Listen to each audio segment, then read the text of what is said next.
Bom, nossa live de hoje vai ser sobre farinha de maciez e leveza.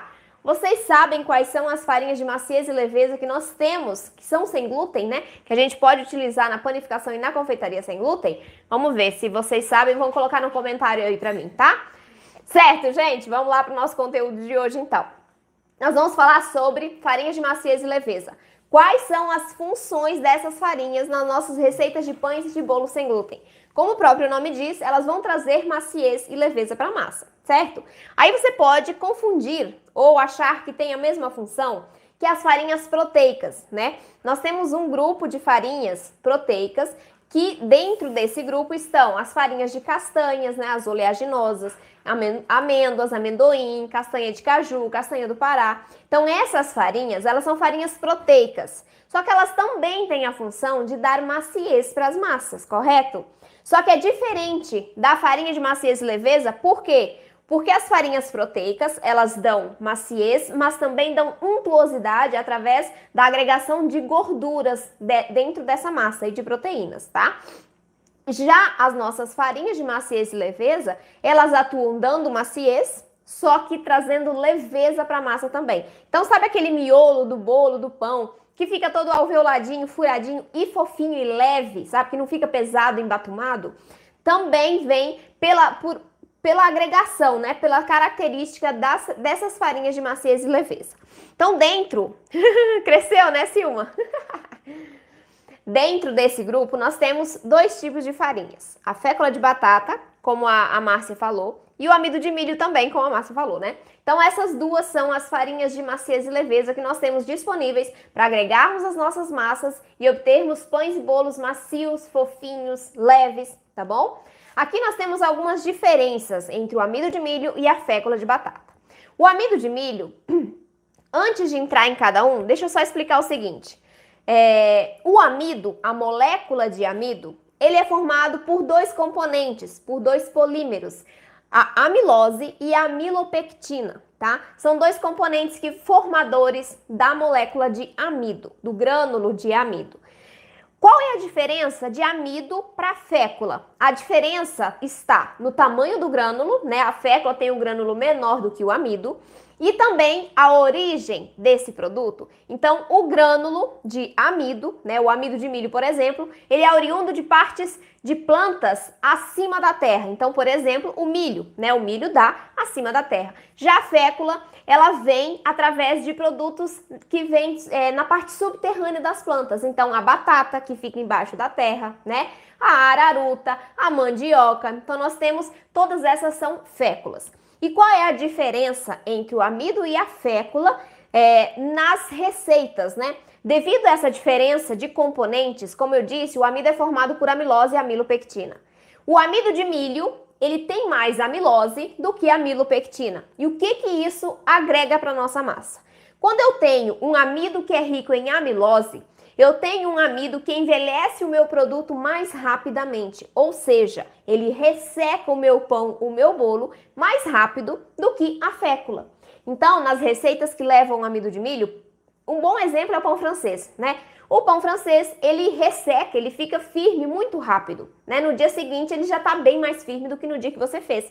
Isso se deve ao fato de que nós adicionamos uma grande proporção de amido de milho nessa receita para obtermos as características, né, particulares lá do pão francês, casquinha crocante, miolo mais sequinho, né? Então a gente precisa agregar uma quantidade maior do amido de milho. E isso faz com que o envelhecimento desse pão seja mais rápido. Por isso que o pão francês que a gente fez hoje, amanhã, se a gente deixar em temperatura ambiente, ele já vai estar bem mais firme do que hoje, tá? Devido a isso, a gente utilizar o amido de milho, que é rico em amilose, tá? Quando a gente usa a fécula de batata, a gente agrega ao nosso pão, ao nosso bolo, mais amilopectina. Então, é o outro componente do amido, que está em maior proporção dentro da fécula de batata. Então, todas as vezes que eu uso a fécula de batata em um pão ou em um bolo sem glúten, o meu tempo de envelhecimento, ele é mais lento. Ele ocorre de maneira mais lenta. Então, eu consigo ter um pão mais macio por mais tempo, um bolo mais macio por mais tempo, devido a essa característica que está presente na fécula, que é o maior teor de amilopectina e não de amilose. Tem amilose também, mas é uma quantidade pequena, uma quantidade menor. Então a amilopectina se sobressai e mantém esse produto macio por mais tempo. Então, só fazendo essa diferenciação básica que é muito importante, tá? Quando você está fazendo preparações sem glúten, se você quer um pão que fique macio por mais tempo, você troca o amido pela fécula, né? Claro que nós não temos só amido na fécula de batata e no amido de milho. Nas farinhas nós temos amido também, são amidos diferentes, tá? E cada um tem um tempo de envelhecimento, que é chamado de retrogradação do amido, diferente. Então, o amido de milho é o que envelhece mais rápido, mas nós temos amido na farinha de arroz, na farinha de trigo sarraceno. Então, todos esses amidos estão ali também para dar maciez, né? E para manter o seu produto macio por mais tempo, tá bom? Bom, sabendo disso, quando a gente está fazendo uma receita sem glúten, a gente pode usar o amido de milho quando a gente busca uma característica mais crocante, uma característica mais sequinha, só que também macio e leve, né? Quando a gente usa a fécula de batata, é quando a gente está buscando uma textura como se fosse, sabe, um bolo de laranja, bem fofinho, bem leve. Essa textura que a gente busca quando usa a fécula de batata, tá? Que a gente consegue obter mais maciez, mais leveza nesse produto, tá bom? Ambos são pobres em nutrientes, então tanto o amido quanto a fécula de batata são farinhas brancas refinadas que não agregam valor nutricional para as nossas receitas. Só que, já eu vou falar da proporção desse grupo nas nossas receitas de pães e de bolo sem glúten, você vai ver que não é uma proporção muito grande e que a gente consegue agregar valor nutricional através da incorporação de outros tipos de ingredientes, principalmente outros tipos de farinhas de estrutura, né? Nós temos uma variedade maior e maior disponibilidade de farinhas ricas em nutrientes, em fibras, vitaminas, proteínas, né? Minerais. Então a gente consegue melhorar o valor nutricional da nossa receita através dos outros tipos de ingredientes, tá bom? Que mais? Não sei se você já fez esse tipo de coisa, ou você já ouviu falar, mas quando a gente engrossa, né, porque o amido de milho, ele espessa as massas, assim como a fécula de batata. Então, eles têm essa capacidade espessante, aglutinante, né, de unir os ingredientes, de deixar a massa mais elástica, mais flexível. Só que quando eu uso esses dois espessantes dentro de um creme, dentro de um recheio de bolo, por exemplo, vamos supor que a gente usou para espessar o recheio o amido de milho. O que acontece com o amido de milho, um recheio espessado com amido de milho dentro do freezer, quando eu congelo esse amido, né? Quando eu congelo esse recheio, esse creme? As moléculas de amido, elas vão se soltarem. As ligações que uniram as moléculas de amido enquanto o creme estava no fogo, elas vão se romper. Quando eu tenho o rompimento dessa ligação, eu tenho a liberação de água, tá? Então, toda aquela água que foi absorvida pelo grânulo de amido ali enquanto você cozinhava aquele creme, né, que a molécula absorve a água e aí fica bem cheia, né? E aí você tem o espessamento do creme. A partir do momento que você congela esse creme, que foi espessado com amido de milho, eu tenho o rompimento dessas ligações. E aí eu tenho a liberação da água que foi absorvida durante o cozimento do creme. O que isso vai proporcionar para a minha receita? Eu vou ter um creme que não é cremoso, ele vai ficar despedaçando, tá? Ele não volta ali a textura cremosa e ele libera água. Então, eu tenho maior proliferação de bactérias, por exemplo, né? Eu tenho ali uma validade menor no produto, porque eu tenho liberação de água, eu perco a cremosidade. Então, tem todas essas consequências quando você espessa um creme, um recheio com amido de milho. Entretanto, a capacidade espessante do amido de milho é muito maior do que a da fécula de batata. Quando você está fazendo um recheio ali, você coloca o amido, né, cozinha, e aí ele tá cremoso ainda. À medida que ele vai esfriando, ele vai ficando mais firme. Então, o creme que foi espessado com amido de milho vai ficando mais rígido conforme vai esfriando. Já o creme espessado com fécula de batata, não. O creme, conforme ele tá na panela quente, ele vai, claro que ele modifica um pouquinho a textura, mas ele também vai continuar ali com aquela consistência, tá? Ele não fica mais rígido, mais firme, como o amido de milho. O amido de milho dá mais estrutura para os cremes. A fécula de batata não. Então, eu não gosto de utilizar a fécula para espessar os cremes. Só que aí eu tenho que cuidar para não congelar um recheio, né? Eu não posso congelar o recheio que foi utilizado o amido de milho, tá? Então, é só para você perceber essa diferença quando você está utilizando esses dois ingredientes, que também podem ser espessantes de cremes e recheios, para fazer um recheio e congelar, tá? É só você prestar atenção nisso para você não congelar um recheio que foi espessado com amido de milho, tá bom? Bom, quanto a como utilizar essas farinhas, você vai utilizar sempre junto ao mix, né? Então, quando a gente está fazendo um mix de farinhas, tanto para pães quanto para bolos, nós vamos precisar de pelo menos 3 tipos de farinhas, né? Uma de estrutura, uma de liga e uma de maciez. Hoje nós estamos tratando do grupo de farinhas de maciez e leveza, que tem que compor o nosso mix. Por quê? Não sei se você já fez alguma receita que não leva farinha de maciez e leveza, leva só uma farinha de estrutura ou farinha de estrutura e farinha de liga. Quando eu tenho essas duas farinhas, eu ainda tenho um pouquinho de maciez, né? Porque a farinha de liga também agrega maciez. Só que, se eu adiciono a farinha de maciez e leveza, eu melhoro essa característica, tá? Eu faço com que essa característica se sobressalte ali na sua receita. Então, eu vou ter um miolo mais macio, um miolo mais leve, mais fofinho, quando eu coloco esse tipo de farinha. Então, a gente precisa incorporar alguma dessas farinhas, pode ser o amido ou a fécula, ou uma combinação dos dois, a depender da receita, nas nossas receitas de pães e de bolo sem glúten para você obter um resultado perfeito, né? O que a gente busca, que os nossos pães fiquem perfeitos. Então, a gente precisa colocar o mix equilibrado dentro da nossa receita. E o mix equilibrado leva esse grupo de farinhas também, tá? Então, você vai sempre usar uma ou as duas combinadas com uma farinha de estrutura ou mais e outra farinha de liga, tá? Nos seus preparos sem glúten, de pães e de bolos.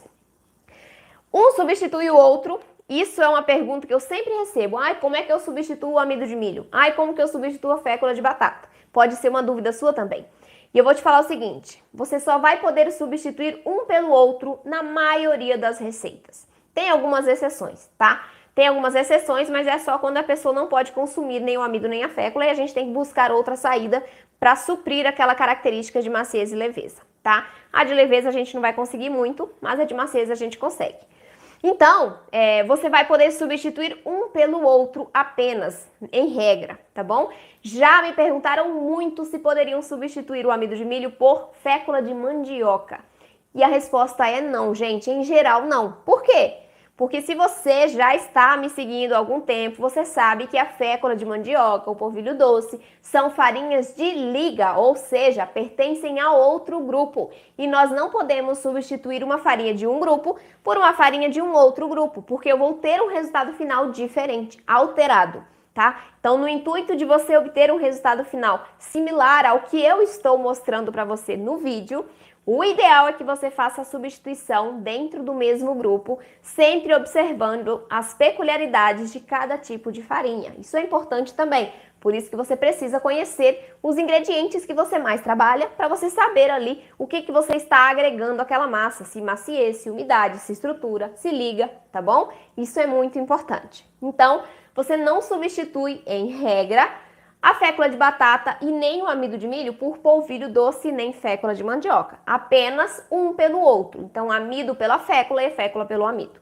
Nas minhas receitas, você vai poder substituir em todas pela mesma proporção, tá? E aí, nos recheios, se você quiser substituir, você vai obter um resultado final bem diferente, tá bom? Só prestar atenção nisso. Proporções. Quando eu tô falando de farinhas de maciez e leveza, nós também temos uma proporção desse grupo dentro do nosso mix de farinhas, né? E é a mesma proporção que as farinhas de liga têm. Então, em um mix para bolos, você vai usar 25% dessas farinhas. Então, você compôs o seu mix lá de 100% de farinhas, 25% você vai usar para colocar amido de milho ou a fécula de batata, tá bom? E nas receitas de pães, a gente precisa também desse grupo, para trazer um miolo mais fofinho, mais leve, né? A gente precisa dessa característica. Então, nos pães, você vai usar 20% do total ali do mix, sendo farinha de maciez e de leveza. Certo, gente? Bom, Essas são as características do amido de milho e da fécula de batata. As nossas duas farinhas que não têm valor nutricional, mas dão um resultado maravilhoso nas nossas receitas. E como vocês perceberam, não precisa você colocar metade da quantidade de farinhas de amido de milho ou de fécula de batata, tá? Você consegue trabalhar com uma proporção menor para elas entrarem só para darem essas características, tá? E aí você melhora a característica nutricional através da inserção de outros ingredientes nutritivos, de farinhas mais nutritivas, de ovos, né, se você puder consumir, de um leite vegetal mais nutritivo, mais rico em gordura, em proteína. E aí você consegue melhorar o açúcar que você usa. Então, se você usa o branco, quer agregar mais nutriente, usa o mascavo, usa o demerara, para você melhorar o valor nutricional da sua receita. Tá bom, gente? Bom, agora eu quero saber se vocês têm dúvidas.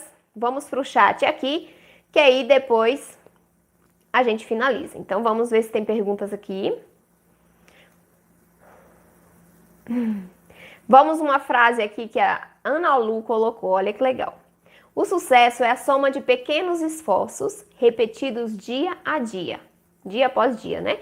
Você está no caminho certo, minha amiga. Obrigada, Ana Lu. E, gente, essa frase serve para vocês também, tá? Quando você está iniciando os seus preparos sem glúten, geralmente o início ali, você não consegue fazer um pão que fica bem crescido, macio, fofinho. Claro que há exceções, né? Mas a maioria da gente, como foi o meu caso também, a maioria das pessoas não consegue ali obter um resultado perfeito na primeira receita. E o que é muito importante? É importante você não desistir. Porque um pouquinho cada dia que você vai fazendo, você vai acumulando aquele conhecimento. E aí quando chega ali na frente, depois de alguns testes de conhecimento sobre as bases ali das receitas, você vai acertar a sua receita. E aí você pode pensar o seguinte, foi alguma coisa que eu fiz hoje, né, que eu acertei a receita. E na verdade não. É o que você já vem fazendo há um tempo, né? Então, é exatamente essa frase, né? É a soma de pequenos esforços repetidos dia após dia. Então, toda vez que você faz uma receita, você melhora um pouquinho, você conhece um pouquinho mais do ingrediente, você conhece um pouquinho mais do seu forno, do seu jeito de fazer uma receita, né? Do que mais se adequa a você.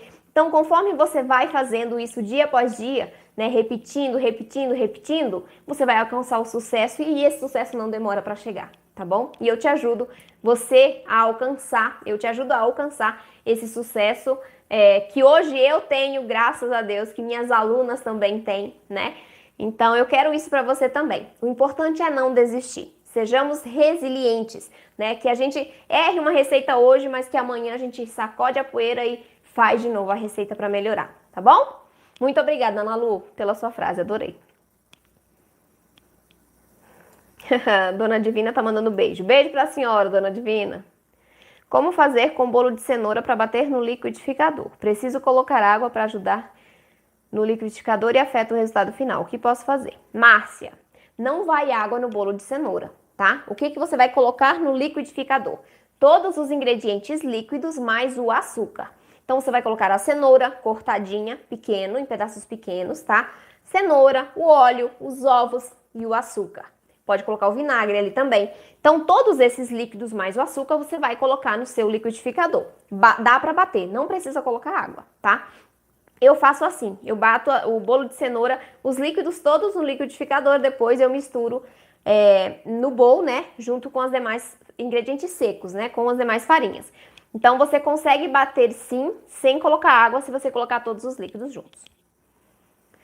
Com o bolo de banana também é a mesma situação. Bolo de banana também vão ovos, também vão óleo, né? Então, você consegue fazer batendo sem colocar água, tá? Eu faço todos esses bolos e eu não preciso pôr água. Então, vai batendo devagarinho. Se for preciso, não coloca toda a cenoura, toda a banana de uma vez. Vai colocando aos pouquinhos, tá? Para o seu liquidificador para ele conseguir, né, bater direitinho.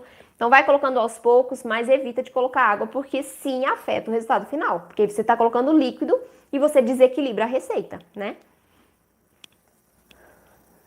Para estruturar um bolo de chocolate, por exemplo, pode adicionar uma xícara de farinha de amêndoas em vez de farinha de arroz? Adriano, farinha de amêndoas não é uma farinha de estrutura. A farinha de arroz, sim. Lembra que eu falei antes que a gente não pode misturar os grupos? A gente não pode substituir uma farinha que pertence a um grupo por outra farinha que pertence a outro grupo.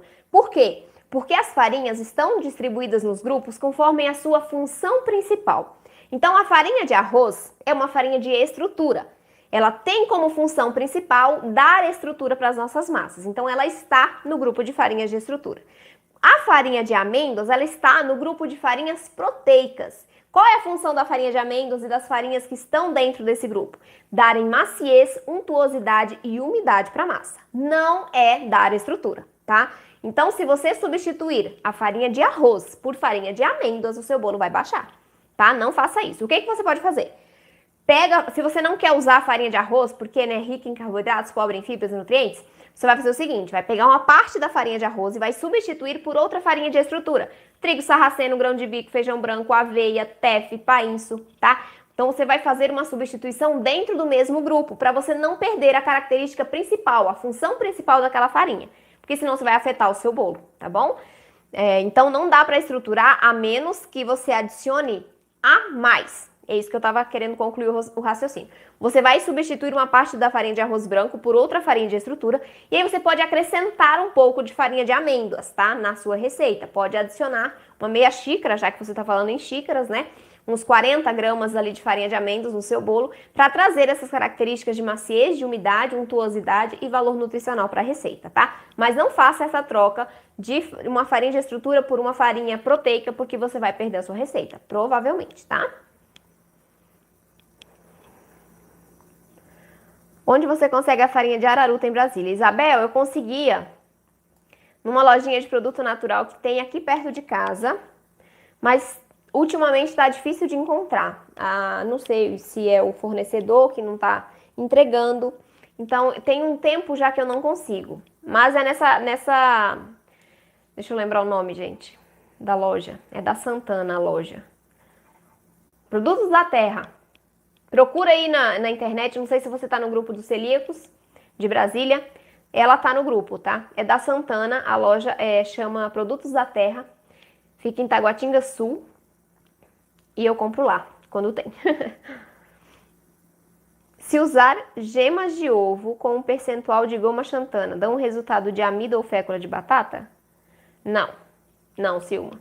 Não dão não, tá? São ingredientes totalmente diferentes. Posso substituir o vinagre por limão? Pode sim, Eunice? Pode sim, tá?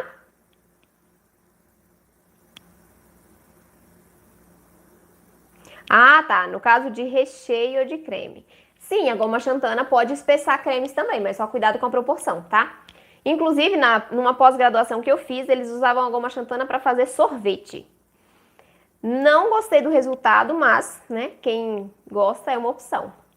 Então dá para espessar sim, só cuidado com a quantidade porque ela espessa muito, né? A goma xantana tem uma ação muito forte, então vai devagarinho, tá? Eu geralmente faço com uma de amêndoas, metade de aveia e completo de amido, polvilho doce e linhaça. A aveia é uma farinha de estrutura, né? Então dependendo da quantidade dos demais ingredientes, você pode conseguir um pouco de estrutura, mas isso depende muito da receita, tá bom? Chegando agora, não sei se cabe essa pergunta. Quando posso substituir o óleo por manteiga? Fátima, depende da receita, tá? Não tem como eu te falar quando, em qual receita, tá bom? Depende muito da receita, tem que ser no 1 a 1 mesmo, para você saber se é possível ou não fazer essa substituição. Vamos ver. As farinhas de estrutura são farinha de arroz, fécula de batata e amido de milho, só para eu entender. Não. Márcia, a farinha de estrutura... A gente vai ter uma live amanhã sobre farinha... Amanhã? Não. Quinta-feira sobre farinha de estrutura. As farinhas de estrutura, por exemplo, farinha de arroz, farinha de trigo sarraceno, grão de bico. Essas que você citou, eu acabei de falar aqui, ó. São farinhas de maciez e leveza. Amido de milho e fécula de batata são farinhas de maciez e leveza. É outro grupo, não é o de estrutura, tá? A farinha de arroz, sim, é de estrutura. Bom, gente, então é isso. Já que não tem mais perguntas, né? Eu já acabei o conteúdo. São 2 farinhas só, então a gente não tem muito o que falar sobre essas farinhas, né? Com exceção do que eu disse aqui, são as características principais, né? Como combinar, como usar, quais as proporções. Um beijo pra vocês, muito obrigada pela companhia. Beijo, tchau!